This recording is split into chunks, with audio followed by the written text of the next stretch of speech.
It's a wonderful story, and I've become a better man for having gone through this.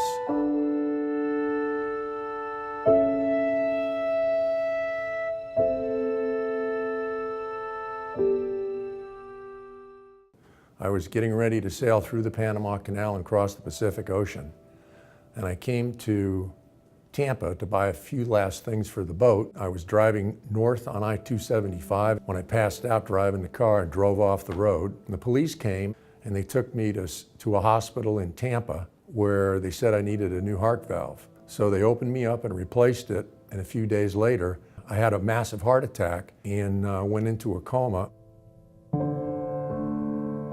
They put me on what's called an ECMO machine, which is essentially life support, brought me over here. 3 weeks later, I woke up, and the first thing I remember is my son said, "Hey, Dad, you want to know who won the World Series in the election?"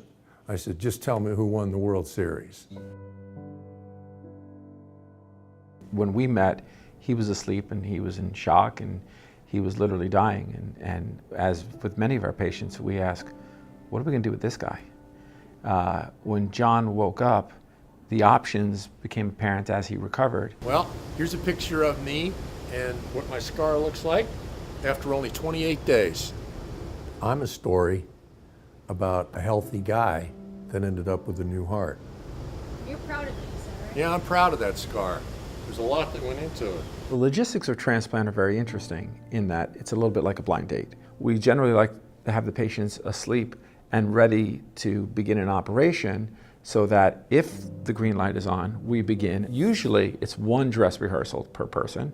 John, again, is special, so he got 2 dress rehearsals. All the nurses came in. There must have been 7 or 8 nurses, all came in, and we held hands and prayed before I left. My son took a photograph of me holding my thumbs up because I was sure I was going to get this 3rd heart.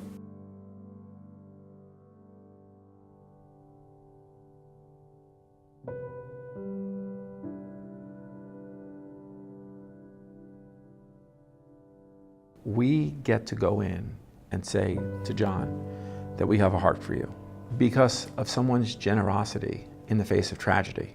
And without that generosity in the face of tragedy, there's only more tragedy. My life had been about me and my adventures and my engineering work, and now I've become a more kind man, more open to what others are doing. I was going to go from here to California, but I've decided to stay in Orlando, and I'm looking at houses now. Every day I'm alive now is a gift, and I intend to use it.